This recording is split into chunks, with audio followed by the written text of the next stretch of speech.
Hello students, मैं doctor Radhika Agarwal आपको भारत की मिट्टियों के बारे में हम लोग बात कर रहे हैं। का आठों जो भारतीय कृषि अनुसंधान केंद्र ने 8 मिट्टियों का वर्गीकरण किया था, उनके बारे में हम सब लोग बात कर चुके हैं। उम्मीद है कि आप लोग ने नोट्स बना लिए होंगे।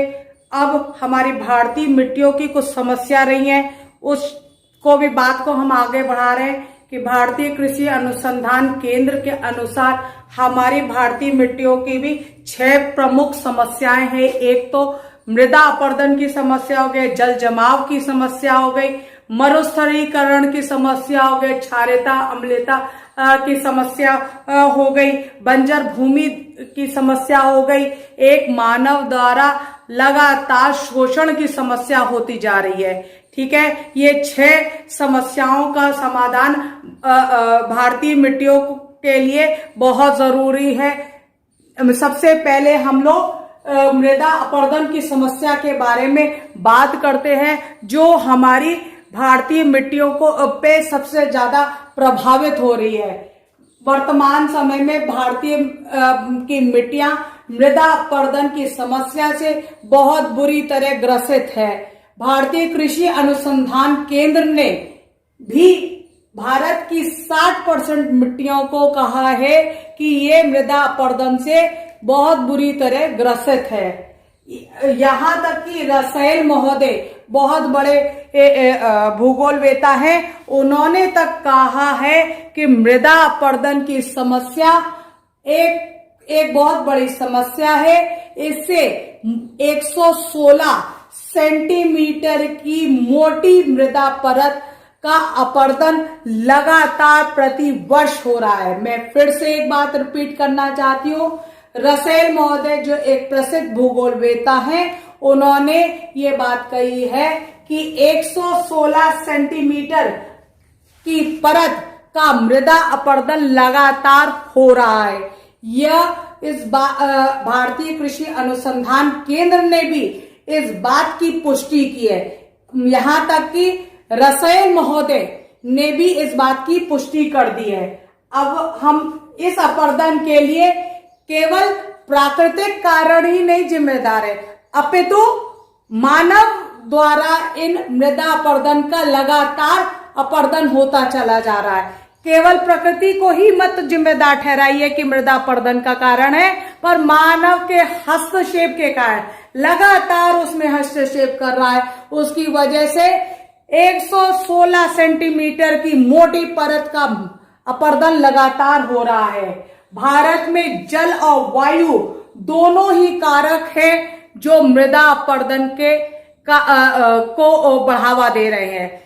मैं फिर से रिपीट करती हूँ, मृदा अपरदन 2 कारकों से हो रहा है, जल एवं वायु कारकों के द्वारा। सबसे पहले मैं जल अपरदन से प्रभावित क्षेत्रों के बारे में बात कर रही हूँ, जहां पे वो जो जल की वजह से जो प्रभावित क्षेत्र हो गए, जहां पे मृदा अपरदन हो रहा है, उन जगहों के वो है शिवालिक एवं हिमालय पर्वत की मुख्य मध्य व पूर्वी तरफ, वहां पे बहुत अपरदन हो रहा है।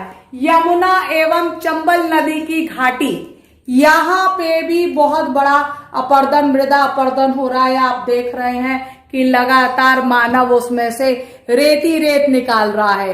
कई बार रेत माफिया आपने देखा होगा कि वहां से रेत निकालते रहते हैं, पकड़े जाते हैं। पुलिस का भी इसमें हस्तक्षेप है, कुछ नहीं कोई कर पा रहा है। तो यमुना एवं चंबल नदी की घाटी में बहुत जोरों से मृदा अपरदन हो रहा है। उत्तरी पूर्वी भारत में भी, उत्तरी पूर्वी भारत किधर हो गया, ये पश्चिम बे ऑफ बंगाल की तरफ, बंगाल की खाड़ी की तरफ भी बहुत ज्यादा मृदा अपरदन हो रहा है। पश्चिम घाट के पर्वतीय क्षेत्र, पश्चिम घाट किधर हो गया, कोंकण कोस्ट, गुजरात कोस्ट वाला वो उधर हो गया। पश्चिमी घाट का पर्वतीय क्षेत्र एवं तमिलनाडु एवं पश्चिम बंगाल के कुछ क्षेत्रों में भी मृदा अपरदन लगातार हो रहा है।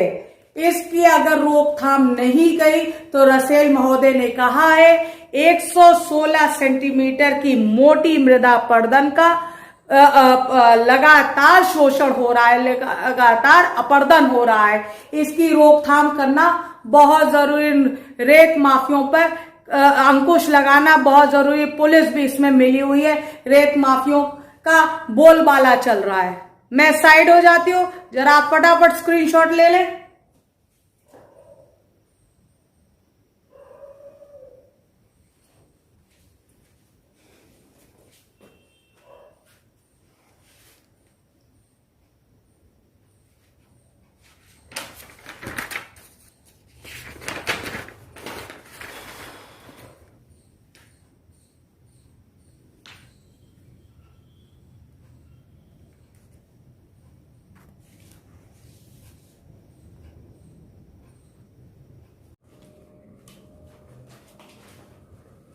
अब हम बात करते हैं वायु अपरदन से प्रभावित क्षेत्र कौन कौन से। वायु अपरदन से पहले तो हमने बात कर ली जल अपरदन से कैसे हुआ।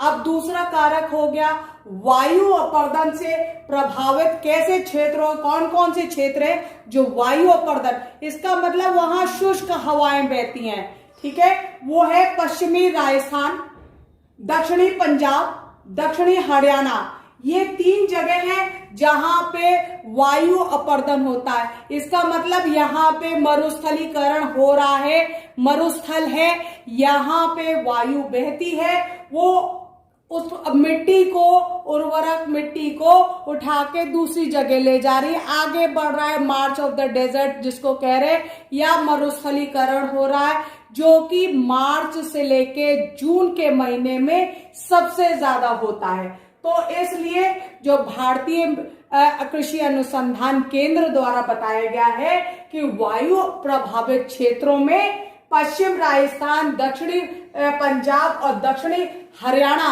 सबसे ज्यादा प्रभावित हो रहे हैं। इसका मतलब जो थार का मरुस्थल है वो आगे बढ़ता जा रहा है। अब हम बात करेंगे मृदा अपरदन के कौन कौन से कारण हैं जिसके कारण मृदा का अपरदन हो रहा है। तीव्र एवं मूसलाधार वर्षा, हिमालय और उसके आसपास के क्षेत्रों में वर्षा बहुत मूसलाधार होती है, बहुत तेज वर्षा होती है।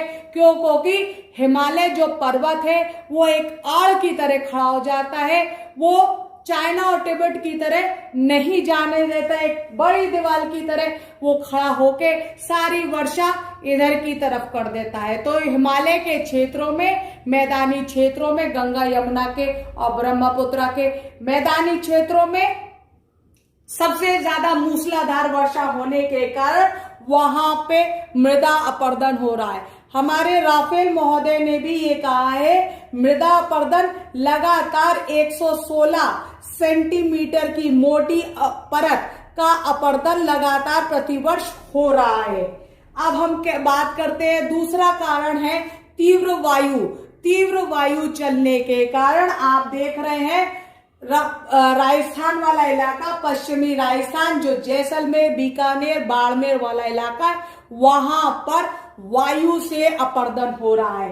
दक्षिणी पंजाब और दक्षिणी हरियाणा में भी ये वायु अपरदन हो रहा है, जिसकी वजह से मरुस्थलीकरण बढ़ता जा रहा है। थार का जो मरुस्थल है वो आगे बढ़ता जा रहा है। अब हम बात करें भूमि का तीव्र ढाल। भूमि का तीव्र ढाल की वजह का क्या मतलब है? भूमि का तीव्र ढाल है जिसकी वजह से मिट्टी कट कट के नीचे जा रही है। इसका मतलब क्या है? सीढ़ी नुमा वहां खेती होनी चाहिए।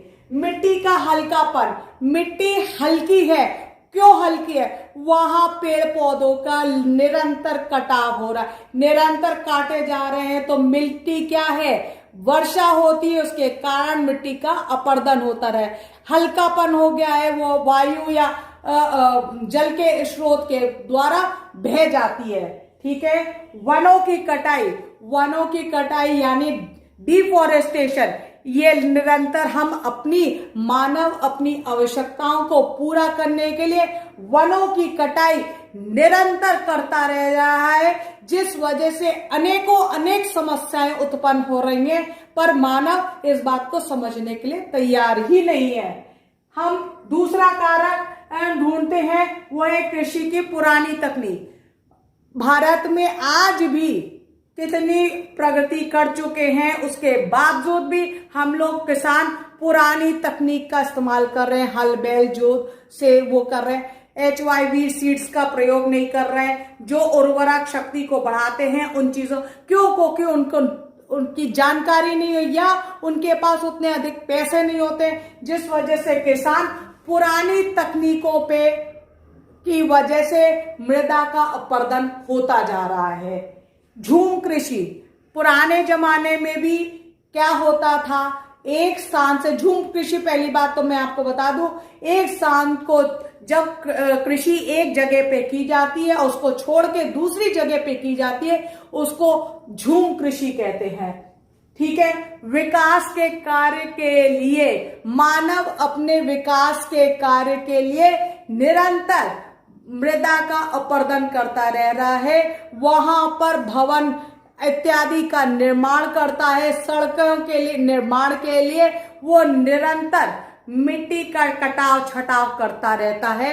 इसलिए मानव सबसे ज्यादा, प्रकृति जो अपरदन इनका कार्य कर रही है उसके साथ मानव सबसे ऊपर बैठ के मृदा का अपरदन का कार्य कर रहा है।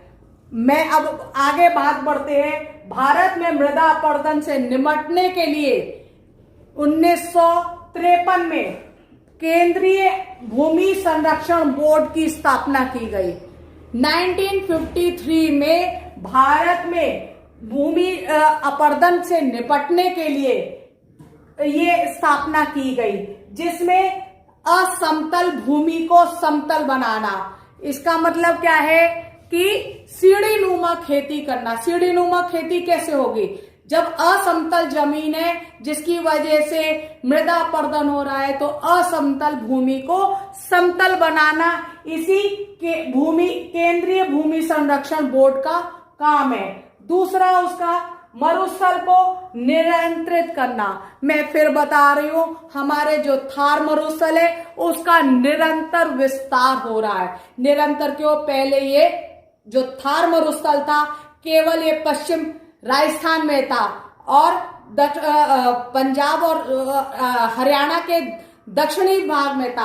अब जैसे जैसे आगे समय बढ़ता जा रहा है, मार्च से लेके जून के बीच में ये मरुस्थल का विस्तारीकरण हो रहा है, मरुस्थल विस्तार हो रहा है। डेजर्टिफिकेशन इंग्लिश में कहते हैं, ये मार्च ऑफ द डेजर्ट हो रहा है।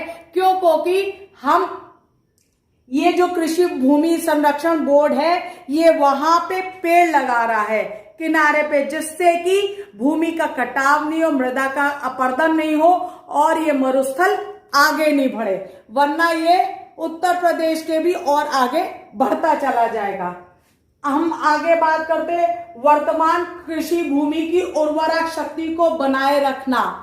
जो उर्वरक शक्ति है, भारतीय कृषि अनुसंधान केंद्र जो संरक्षण बोर्ड बनाया गया है, वो क्या, उसका कार्य क्या है, जो उर्वरक शक्ति भूमि की है उसको बरकरार रखना, जिससे कि आगे की कोई समस्या नहीं हो पाए।